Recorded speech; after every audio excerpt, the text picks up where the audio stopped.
ખ્રિસ્તમાં મારા વહાલા ભાઈઓ અને બહેનો, હું ફરી એકવાર તમારો આવકાર કરું છું. આજે ફરી એકવાર આપણે સાબાસાના પાઠને શીખવા માટે જઈ રહ્યા છે. ત્યારે આજનો ત્રિમાસિકનો ત્રીજા ક્વાર્ટરનો આપણે 9મો સાબાસાનો પાઠ શીખવા માટે જઈએ છીએ. ત્યારે આજના સાબાસાનું આપણે અધ્યયન કરીશું. ત્યારે આપણામાંથી આજે ખાસ મહેમાનો છે જેઓને હું ઓળખાણ આપવા માગું છું. આપણા મધ્યે મારે જમણે પાસ્ટર મિનેશભાઈ ગામિત છે. આભાર પાસ્ટર. મારો જે ભાગ છે રવિવાર અને સોમવારનો કરારનો કાયદો અને વધુ કાયદાઓ એનું આપણે અધ્યયન કરનાર છે. ત્યાર પછી એમની બાજુમાં જ છે પાસ્ટર ઈસુફ ગામિત. પાસ્ટર તમારો ઘણો આભાર. મારો જે ટોપિક છે મંગળવારનો દેવની મૂળ યોજના અને આંખને બદલે આંખ, એના વિશે હું બોલીશ. અને ત્યાર પછી એમને છેવટે પાસ્ટર વડીલ રમેશ વાઘમારે. માસ્ટર તમારો ઘણો આભાર. બધાને ખ્રિસ્તમાં પ્રેમી સલામ. આજે જે પાઠ છે મારા ભાગમાં તે ગુરુવારનો પાઠ છે, બદલો એના વિશે છે, અને શુક્રનો પણ પાઠ છે. વહાલાઓ, આપણે સબાસાના પાઠના તરફ આગળ વધીએ એની શરૂઆતમાં જઈએ ત્યારે આપણે પ્રાર્થના કરીશું. હું પાસ્ટર મિનેશભાઈને વિનંતી કરીશ તે આપણને પ્રાર્થનામાં દોરી જશે. આવો પ્રાર્થના કરીશું. સર્વસમર્થ ગૌરવ મહાન પરમેશ્વર પિતા પ્રભુ, તમારો આભાર માનીએ છીએ. આ વેળાએ ફરીને એકવાર અમે તમારા ચરણો પાસે આવીએ છીએ અને પ્રાર્થના કરીએ છીએ કે પ્રભુ આજના સાબાસાના પાઠ દ્વારા પ્રભુ અમે દરેકને તમે આશીષિત કરો. સાંભળનાર જોનાર દરેક પ્રભુ આશીર્વાદિત થાય એવી પ્રાર્થના મારા ઉદ્ધારક પ્રભુ ઈસુના નામે માંગીએ છીએ બાપ. આમેન. આમેન. આવો આ સમય દરમિયાન આપણે જે આજનો જે સાબાસાનો પાઠ છે તે 9મો છે અને તેનું જે મથાળું, તેનું ટાઇટલ જે છે કાયદામાં જીવવું. વહાલાઓ, આપણે જ્યારે આ જગતમાં જીવીએ છીએ ત્યારે આપણે જોઈએ છીએ દરેક દેશ દુનિયાભરમાં કાયદાઓ હોય છે અને એ કાયદાના આધાર પર આ જે સમાજ છે, જે લોકો છે એ જીવે છે. અને એમના માટે જો કાયદાની અંદર આપણે આગળ વધીએ છીએ ત્યારે ત્યાં વ્યવસ્થા અને સુસંગતતા જળવાઈ રહે છે.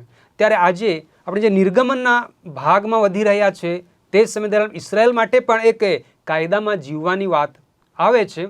અને ઇઝરાયલ લોકોના માટે દેવે કેવી રીતના કાયદાઓ આપ્યા અને કાયદામાં જીવવાના માટે લોકોને શું કહેવામાં આવ્યું તે બાબતે આપણે આજે શીખવા માટે આગળ વધી રહ્યા છે. ત્યારે આપણે વધુ એક પ્રકાશ પાડવાને માટે હું પાસ્ટર મિનેશભાઈને વિનંતી કરીશ તે આપણને સબાસાના પાઠના આગલા ભાગની અંદર આપણને વધુ પ્રકાશ પાડશે. આવો આપણે રવિવારના વિષય તરફ આપણે ધ્યાન દોરીશું. અને રવિવારનો જે વિષય છે કરારના કાયદાઓ. સૌપ્રથમ આપણે સમજી લઈએ કે કરાર શું છે. કરાર એ બે વ્યક્તિ વચ્ચેનો એક કરાર છે કે એની સાથે જ છે એકબીજાને તો વચન આપે છે. અને કાયદાઓ એક નિયમ છે. તો બંને જે છે કરારના નિયમો સાથે બંધાય છે. તો અહીં જે છે પરમેશ્વર અને પરમેશ્વરના પસંદ કરેલા કે પરમેશ્વરના લોકોની સાથે પરમેશ્વર એક કરાર કરે છે. અને ત્યાં તે એક કાયદો આપે છે કે જેથી કરીને પરમેશ્વરના સંબંધમાં રહીને તેઓ કેવું એક પવિત્ર શુદ્ધ જીવન તેઓ જીવી શકે છે અને પોતાના જીવનને તેઓ સંપૂર્ણ બનાવી શકે છે. કેમ કે પરમેશ્વરે જ્યારે તે કાયદો સ્થાપન કર્યો, તેમને કરાર કર્યો તેમની સાથે, તે પહેલાંનું તેમનું જે જીવન હતું એ પરમેશ્વરના રાજ્યને માટે કે પરમેશ્વરને માટે તે યોગ્ય ના હતું. માટે પરમેશ્વરે ત્યાં એક કરાર કર્યો અને એક કરારનો કાયદો તેમની સામે મૂક્યો કે જેથી કરીને તેમનું જીવન એટલે કે જે પરમેશ્વરના જે પસંદ કરેલા હતા એમનું જીવન વ્યવસ્થિત થાય, સ્થિર થાય અને પરમેશ્વરને માન્ય થાય. માટે પરમેશ્વર જે છે એ તેમના પસંદ કરેલાઓની સાથે કરારનો એક કાયદો તેમની સામે મૂકે છે. ત્યાર પછી આપણે એ આગળ જોઈએ છે કે પરમેશ્વર જે છે આ પાયો જ્યારે નાખે છે તેમને શીખવવાને માટે તેવું કહે છે કે તેઓ કેવી રીતે પરમેશ્વરની સાથે જોડાઈને રહે અને તેઓ પવિત્ર જીવન જીવી શકે. માટે તેમની સામે આ જે છે કરારનો કાયદો મૂકે છે. કરારનો કાયદો એ જે છે તેમને વધુ સારું જીવન જીવવાને માટે તૈયાર કરે છે જે પરમેશ્વરથી પસંદ કરાયેલા છે. ત્યાર પછી આપણે આગળ જોઈએ છે કે વિશેષ કરીને બે પ્રકારના આપણે એ કાયદાઓ જોઈ રહ્યા છે. નિર્ગમનના પુસ્તક 21 અધ્યાય 1 થી 32 કલમની અંદર જ્યાં ગુલામીની અંદર જે લોકો હતા, પરમેશ્વરના લોકો, પ્રભુના જે લોકો હતા, તો એક ગુલામ તરીકે પોતાના ધણીને કેવી રીતે તેઓ આજ્ઞાંકિત રહે છે. તો ફક્ત અહીં ગુલામની જ વાત નથી હોતો. જે કરારનો જે કાયદો છે એક ગુલામ તરીકે તેઓ કેવી રીતે જે છે પોતાના ધણીને તેઓ આજ્ઞાંકિત રહી શકે છે. પરંતુ અહીં એક માનવી અને પરમેશ્વરના સંબંધને પણ વાત કહેવામાં આવે છે કે આપણે પ્રભુના પસંદ કરેલાઓ તરીકે તેમના કરારની અંદર, તેમના કાયદાઓમાં કઈ રીતે રહીને આપણે તેમના આજ્ઞાંકિત રહી શકીએ છીએ. તો આ છે કરાર અને કાયદો રવિવારનો. ત્યાર પછી આપણે આગળ જોઈ શકીએ છીએ સોમવાર તરફ. તો વધુ કાયદાઓ. તો વધુ કાયદાઓની અંદર આપણે જોઈ શકીએ છીએ કે જ્યાં પરમેશ્વરે વધુ નિયમો જે છે આપે છે પરમેશ્વરના તેમના લોકોને, કે તેઓ પોતાના રોજિંદા જીવનની અંદર કે તેમના કુટુંબિક કે પારિવારિક જીવનની અંદર જે તેમની ધન સંપત્તિ માલ મિલકત છે તેમને કેવી રીતે તેઓ સાચવે અને કેવી રીતે તેમના પર તે પોતાનું જે છે ધણીપણું કરી શકે છે. તો એના માટે વધુ નિયમો આપ્યા છે કે કોઈ ચોરી કરે છે કે કોઈકની સંપત્તિને નુકસાન પહોંચાડે છે તો તે કઈ રીતે તેના પર પોતાનો દાવો કરી શકે છે. તો એના માટે પરમેશ્વર જે છે વધુ નિયમો તેમને પૂરા પાડે છે. દેવના કાયદાઓના વિવિધ મુદ્દાઓ સામેલ હતા એ વધુ કાયદાઓની અંદર, વધુ નિયમોની અંદર, જ્યાં એવું કહેવામાં આવે છે કે લોકો અપમાનિત કરતા અથવા અપમાનિત કરવા સામે વિશિષ્ટ એવા નિયમો હતા. તો આવા પોતપોતાના જીવનની અંદર કે તેમના સામાજિક જીવનની અંદર પરમેશ્વરે જે છે મનુષ્યના માટે પણ વધુ એવા નિયમો મૂસા દ્વારા તેમને આપે છે કે જેથી કરીને તેમનું જીવન જે છે વ્યવસ્થિત રહે, તેમનું જીવન ચરિત્ર દેવના નિયમો અનુસાર રહે, કે જેથી કરીને તે દ્વારા જે છે તેમનું જીવન સંપૂર્ણ બને. આજે ફરી એકવાર આપણે અહીં જોઈએ છીએ આગળ જ્યારે આ પાઠની અંદર, આ વિષયની અંદર, કે સાબત કે પછી જે છે તહેવારો જે છે એ ભક્તિ વિશે અને ભક્તિ વિશેના હતા, કે તારણના ઇતિહાસમાં નિર્ણાયક ઘટનાઓની યાદ અપાવે છે. જેમ આપણે સાબતની જ્યારે વાત કરીએ છીએ તો ઉત્પત્તિનું કાર્ય થયા પછી પરમેશ્વરે જે સાબતનું સ્થાપન કરે છે અને સાબતવારે જે છે પરમેશ્વર જે છે વિશ્રામ લે છે, તેને પવિત્ર કરે છે, તેને આશીષિત કરે છે. અને એ સાબતને જ્યારે આપણે પાલન કરીએ છીએ તો ચોક્કસ આપણને ઉત્પત્તિનું નિર્માણ કાર્ય આપણને યાદ આપણને અપાવે છે કે પરમેશ્વરે 6 દિવસની અંદર કઈ રીતે આ સૃષ્ટિનું નિર્માણ કર્યું. ત્યાર પછી અમુક તહેવારો, અમુક પર્વ પરમેશ્વરે આપ્યા છે કે જેવી રીતે જે છે વસંત ઋતુમાં પાસ્કા પર્વ અથવા 2 ખમીર રોટલીનો પર્વ. ત્યાર પછી જોઈએ છે 50માનો દિવસ અથવા લણણીનું પર્વ. કા પછી આપણે ત્રીજું જોઈએ છે માંડવા પર્વ અથવા કે પાનખરમાં સંગ્રહનો પર્વ. તો આ દરેક પર્વ જે છે આપણને જેમ સાબતનો ભક્તિ કરતા કે સાબતની ઉપાસના કરતા જ્યારે આપણને એ યાદ દેવડાવે છે કે પરમેશ્વરે 6 દિવસની અંદર કઈ રીતે સૃષ્ટિનું નિર્માણ કર્યું છે, તેવી રીતે આ પર્વ પરમેશ્વર જે અમુક પર્વ જે આપણને આપ્યા છે એ પર્વ પણ આપણને પરમેશ્વરના સંબંધો આપણી સાથેના અને પરમેશ્વર આપણને કઈ રીતે આશીષિત કર્યા છે એ આપણને સ્મરણ કરાવે છે. તો આ બધા જ પર્વો, નિયમો પરમેશ્વરે મનુષ્યના હિતના માટે આપ્યા છે કે જેથી કરીને મનુષ્ય જે છે પરમેશ્વરની સંગાતે, પરમેશ્વરના સંબંધમાં રહે અને તેમનું જીવન તે સંપૂર્ણ બનાવી શકે અને એ દ્વારા પરમેશ્વરની મહિમા થઈ શકે. મારે આ વિષય પર આટલું જ કહેવું છે. આમેન. પાસ્ટર વિનેશભાઈ, આભાર તમારો. સુંદર એક તમે તમારો જે ભાગ હતો એના પર સુંદર પ્રકાશ પાડ્યો છે. હવે આપણે આગળના ભાગ તરફ વધીશું ત્યારે હું પાસ્ટર ઈસુભાઈને વિનંતી કરીશ તેનો જે આગળનો ભાગ છે તે તેમાં આપણને પ્રકાશ પાડશે. હવે આપણે આ સમયે મંગળવારનું જે લેસન છે એની તરફ આપણે જોઈશું. આ મંગળવારનું જે ટાઇટલ છે કે દેવની મૂળ યોજના શું હતી. દેવે વચન દ્વારા અને જણાવ્યું છે ઇઝાક, અબ્રાહમ અને યાકૂબને જે વચન આપ્યું હતું કે તેઓને વચ્ચેનો દેશ મળશે અને એ વચન તેઓને કઈ રીતે મળશે અને એના પર કઈ રીતે વિજય અપાવશે, એ કઈ પદ્ધતિ અપનાવશે, એના વિશે આજે આપણે જોનાર છે અહીંયા. પરંતુ આપણે જોઈશું કે ઇઝરાયેલોને તેમની નવી ભૂમિ માટે દેવની ઈચ્છા નથી કે તેઓ લડે, પણ દેવ તેઓને એક ભેટ રૂપે આપવા માંગે છે. દેવ તેઓને જે આપવા માંગે છે એક ભેટ તરીકે, વિશેષ ભેટ તરીકે પરમેશ્વર આપવા માંગે છે. અને વિશેષ કરીને પરમેશ્વરે જેટલા પણ કાર્ય કર્યા હતા ઇઝરાયેલીઓ માટે એ સગળા જની અંદર આપણે જોઈએ છે કે પરમેશ્વરે તેઓના જીવનની અંદર અને તેઓના માટે જે કાર્ય કર્યા હતા એ તેની અંદર તેઓ લડવું ના પડ્યું હતું. તેઓ પોતાના શસ્ત્રો ઉગામ્યા નહીં, પરંતુ દેવ તેમના લોકોના માટે લડ્યા અને તેમને જેઓ મારવાના માટે મિસ્રીઓ તેમના પછાડી પડ્યા હતા અને તેઓને પરમેશ્વરે તેઓ પર વિજય અપાવે છે. મારા વહાલાઓ, અહીંયા એ જ ઇઝરાયેલો તેમજ અસુરીઓ વિશે પણ આપણે જોઈએ છે કે અસુરીઓના સૈન્યને હરાવવા માટે ઇઝરાયેલે પોતાના વસ્ત્રો ઉગામવા કે પોતાના વસ્ત્રો જે છે એ ઉઠાવવા પડ્યા ન હતા. દેવ તેઓના માટે લડે છે અને દેવ તેઓને વિજય અપાવે છે. વાલાઓ, કેમ કે દેવે એ વચન આપ્યું હતું. દેવ વચન આપ્યું હતું ઇઝરાયલને, અને ઇઝરાયલની જેટલી જે પેઢીઓ છે એઓને વચન આપ્યું છે. જેમ કે આપણે જોઈએ છીએ ઇબ્રાહિમ, ઈસાક અને યાકૂબને જે વચન આપ્યું હતું અને એ વચન જે છે એ પૂરું કરે છે. એ દેવની મૂળ યોજના આપણે જોઈએ છે કે દેવે ઇબ્રાહિમનો પહેલેથી જ જાણ કરી હતી કે તેઓ વચનના ભૂમિની અંદર 400 વર્ષ પછી તેઓ વચનના દેશની અંદર જશે. પરંતુ એ સગળી જ બાબતોની અંદર દેવ કઈ રીતે ચમત્કારિક રીતે જે કાર્ય કરે છે એ આપણે જોનાર છે અને આપણે જોઈએ છે. અને કન્યાઓને જે રીતે પોતાની ભૂમિમાંથી તેઓ ભગાડશે એ વિશે પણ આપણું બાઇબલ આપણે જણાવે છે.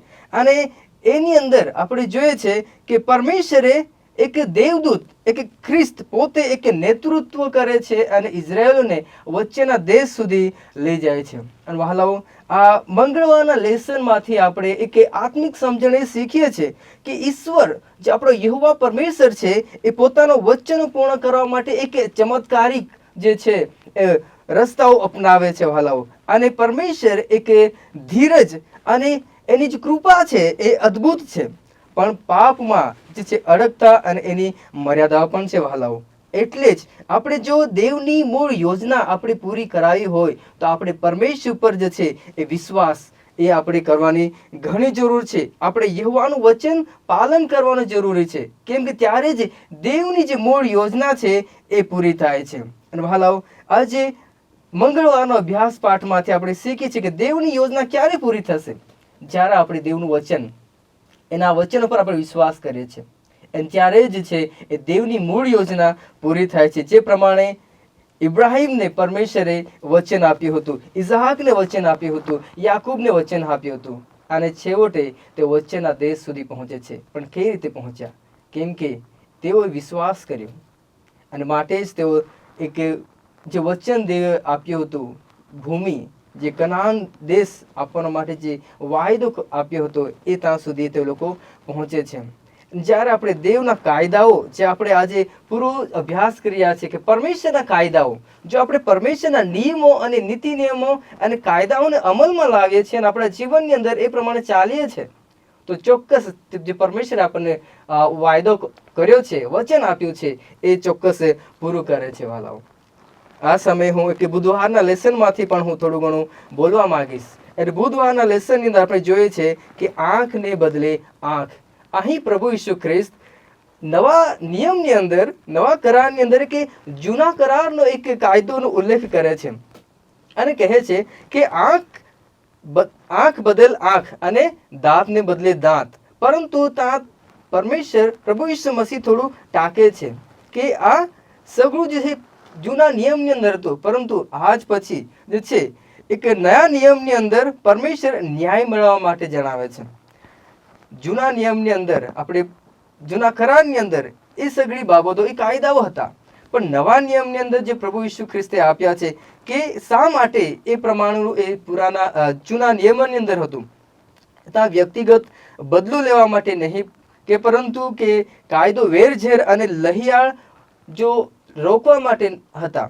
કેમ કે આપણે જોઈએ છે કે લોકો નિયમોનો ઉપયોગ જે છે એ બદલો લેવા માટે કરતા હોય, પરંતુ પરમેશ્વરે આ નવા નિયમની અંદર પ્રભુ ઈસુ ખ્રિસ્તે શું કહ્યું છે કે તમને ન્યાય મળે એ માટે કાયદો હતા. અને એટલા જ માટે પ્રભુ ઈસુ ખ્રિસ્તે જણાવ્યું છે કે ન્યાય, જે કાયદાઓ છે એ ન્યાય પૂરતા જ નથી, પરંતુ આપણને શાંતિ મળે, સમાધાન મળે અને પ્રેમ એનો સાચો અર્થ થાય છે. અને એટલે જ પ્રભુ ઈસુ ખ્રિસ્ત આપણને નવા નિયમની અંદર શીખવે છે કે આપણા દુશ્મનોને પણ પ્રેમ કરવો છે. એટલે જ પરમેશ્વર આપણે શીખવે છે કે બદલો લેવાનું તમારું કામ નથી, આપણે કાયદામાં રહીએ અને જેથી કરીને આપણે પરમેશ્વરના જે કાર્ય છે એની તરફ આપણે આગળ વધી શકીએ છીએ. એટલે આજ માટે હું એક આત્મિક સમજણ આપણે આ પાઠમાંથી મળે અને એટલે અંતની અંદર કહેવા માંગીશ કે ઈશ્વરનો કાયદો બદલવા માટે નથી, પણ ન્યાય અને પુનઃસ્થાપન માટે છે. અને પ્રભુ ઈસુ ખ્રિસ્ત આપણને એક કાયદાનો હેતુ બતાવ્યો છે કે માત્ર આપણે બહારથી જ પાલન કરવાનું નથી, પરંતુ આપણા હૃદયની અંદર એકબીજા પ્રત્યે દયા દાખવવાની છે, એકબીજાને આપણે માફ કરવાનું છે અને આપણે પ્રેમ કરવાનું છે. અને એટલા જ માટે આપણને આજે જો પાઠ આપણને શીખવે છે કે આપણે કાયદાની અંદર રહેવું જરૂરી છે, કે દેવની મૂળ યોજના ક્યારે પૂરી થાય છે? જ્યારે આપણે પરમેશ્વરના પ્રભુ ખ્રિસ્ત આપણે જે વચન આપ્યું છે અને જે નિયમો આપ્યા છે એ નિયમોમાં ચાલીએ છીએ ત્યારે દેવની યોજના પૂરી થાય છે વહાલાઓ. Thank you. આપણને પાસ્ટર ઈસુભાઈએ સુંદર રીતે પ્રકાશ પાડ્યો છે જે દેવના જૂના કરારના નિયમો છે, એની જરૂરિયાત શું છે અને શા માટે એ આપણે વ્યવસ્થિત વિસ્તૃત રીતે આપણને એનો ખુલાસો કરીને આપ્યો છે. હવે આપણે ગુરુવાર અને વધુ અભ્યાસ તરફ આપણે આગળ વધીએ ત્યારે આપણા મધ્ય પાસ્ટર વડીલ પાસ્ટર રમેશભાઈ વાઘમારે છે, તે આગળનો પ્રકાશ પાડશે. સર, આપણે ગુરુવારના પાઠમાં આપણે જઈશું અને જેમ અત્યારે પાસ્ટર યુસુફ એમણે કહ્યું આપણને કે જે ન્યાય બદલો જે છે તે બદલો વાળવાનું જે આપણામાં જે ગુણધર્મ હોય છે, કોઈ વાર આપણે આ બદલો વાળવાનો આપણે ગુણધર્મ પાડીએ છીએ, પણ ત્યાં જોઈએ છે કે જૂનો કરાર અને નવો કરાર.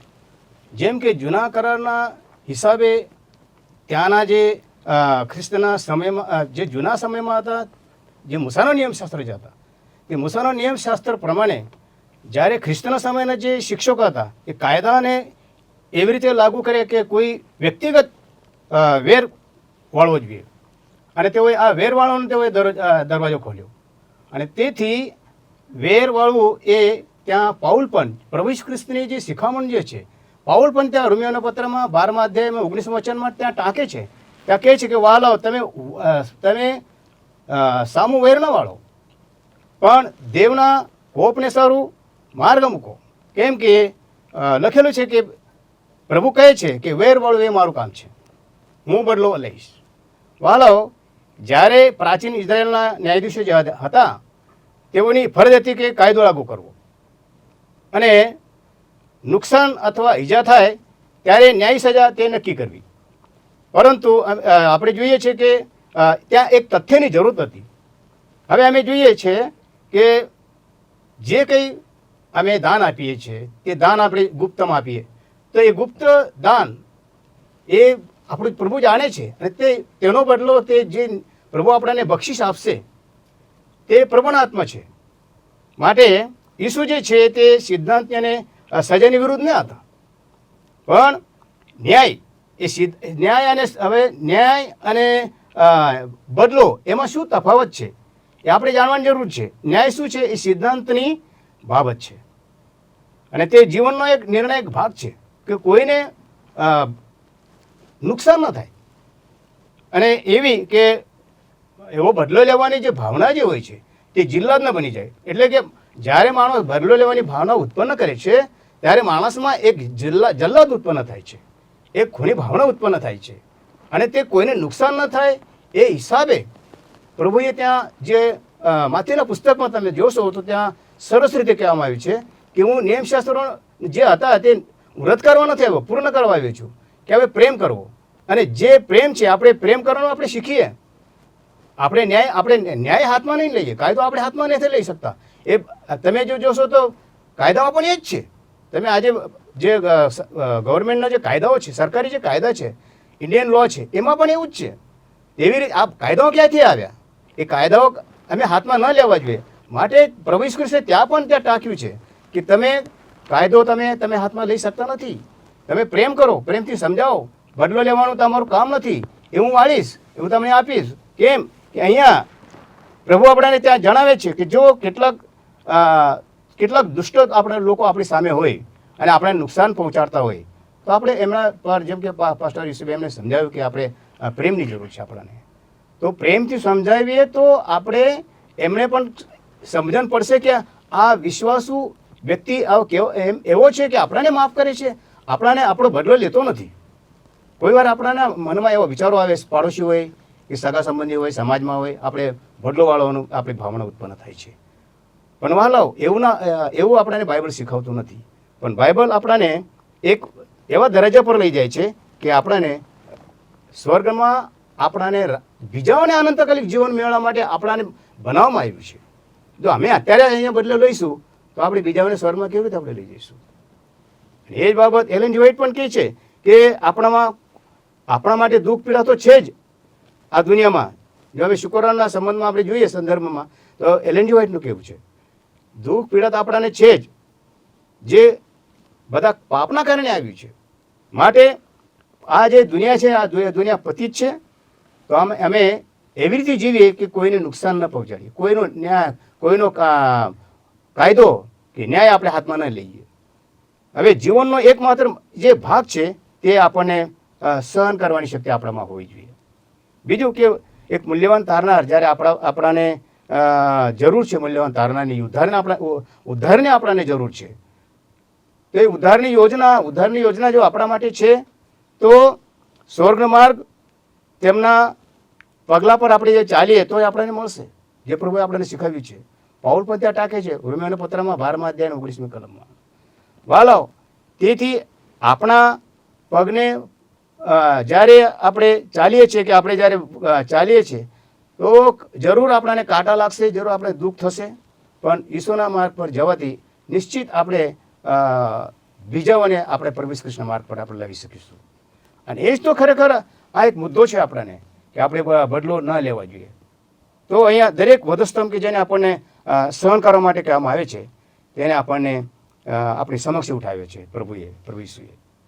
અને દેવ શાંતિ માટે આત્મા તૈયાર કરવા માટે આવ્યા, જે આપણાને બીજા આત્મા આપણને તૈયાર કરવાના છે. એલેન જી વ્હાઇટનું કેવું છે એ તકરારની મંજૂરી આપતું નથી, કે બદલો લેવાની મંજૂરી આપતો નથી, પણ મુશ્કેલીનો સમય એ દેવના લોકો માટે ભયાનક આગની પરીક્ષા છે.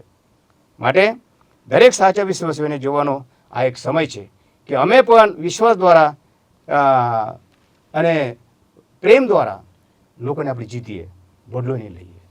પ્રભુ કરે આ નાના વિષય પર પ્રભુ આપ સર્વને મદદ કરે. આમેન. આમેન. વડીલ રમેશભાઈ, તેવી સુંદરતા આપણને સાબાસાના પાઠના માધ્યમથી સમજાયું છે. અને આજનો જે સાબાસાનો પાઠ જે કાયદામાં જીવનના વિશે હતું, આપણે સુંદર તે સમજી ગયા છે. જે ખાસ મહેમાનોએ આપણને એક જે તે ભાગ પ્રમાણે વિશેષ એ સમજણ આપી છે કે કાયદો કેટલો અગત્ય છે અને એ કાયદામાં જીવવાના પાછળ હેતુ શું છે અને દેવ યહોવાનો હેતુ તે સમયે શું હતો અને આજે એ કાયદામાં આપણે જીવવાની જરૂરિયાત શું છે એ આપણે વ્યવસ્થિત રીતે સમજાવ્યું છે. હું દરેકનો ફરીથી આભાર માનીશ. વહાલા ભાઈઓ અને બહેનો, ફરી એકવાર હું તમ દરેકનો આભાર માનું છું. અને આ સમય દરમિયાન આપણે વિશેષ જે સબાસરનો પાઠ આપણે સુંદર રીતે શીખ્યા છે. હવે આ સબાસરના પાઠના આપણે દરેક એકબીજાને આપણે એને શેર કરીશું. અને વિશેષ જે સબાસરનો પાઠ છે આ વિડીયોને તમે લાઈક કરો અને આ ચેનલને તમે સબસ્ક્રાઈબ કરો અને બીજાને મોકલો, જેથી કરીને વધુ લોકો જોઈને સબાસરના પાઠને શીખી શકે. અને એમની સાથે જો તમારે કોઈ વિનંતી હોય, જો તમારે કંઈક કહેવું છે તો તમે નીચે કોમેન્ટ બોક્સમાં કોમેન્ટ કરીને તમારી પ્રાર્થનાની વિનંતીઓ અથવા તો તમારી સલાહ સૂચન તમે મોકલી શકો છો. અને એમની સાથે જો તમારે કંઈક વધુ માહિતી જાણવી છે તો તમે અમને digital.wiu.com પર મેલ કરીને લખી શકો છો. પ્રભુ દરેકને આશીર્વાદ આપો. આવો આ સમય દરમિયાન આપણે પૂર્ણ થવા માટે પ્રાર્થના કરીશું. પાસ્ટર રમેશભાઈ આપણને પ્રાર્થનામાં દોરી જશે. સર, આપણે પ્રાર્થના કરીએ. પરમ કૃપાળ અમારા સામર્થ્યવાન પ્રભુ ઈસુ, ફરી એકવાર અમે આજે જે કાયદામાં જીવવા માટે પ્રભુ જે અમને શીખવાડ્યું છે પ્રભુ, એ માટે અમે તમારો ઘણો આભાર માનીએ છીએ. અમારી એ જ પ્રાર્થના છે, જેઓ અત્યારે આ સભાશાળા સાંભળી રહ્યા છે પ્રભુ, જ્યારે અમે અધ્યયન કરી રહ્યા છીએ પ્રભુ, ત્યારે દરેક જણ આ સભાશાળાનો હેતુ સમજે અને સભાશાળાનો પ્રભુ જે શીખવાથી જે ફાયદો છે પ્રભુ તે અમે તમારા આત્મા જીતવા માટે કરીએ, તે માટે કૃપા કરજો પ્રભુ. અમે દરેક જણ, pastor Ravindra, pastor Minesh, pastor Yusuf, એમને દરેકને અમને દોરી લાવ્યા છો. અમે તમારો આભાર માનીએ છીએ પ્રભુ. અમારા નાના અધ્યયનથી પ્રભુ દરેકને આશીર્વાદ મળે તેમ તમે થવા દો. આની વિનંતી ઈશ્વરના માગીએ છીએ. આમેન. ફરી એકવાર હું તમ દરેકનો આભાર માનું છું. તમે દરેક જણ પ્રાર્થનામાં રહો અને આપણે ફરી એકવાર એક નવા વિષયની સાથે, નવા સભાસરના પાઠની સાથે પાછા મળીશું. પ્રભુ દરેકને આશીર્વાદ આપો.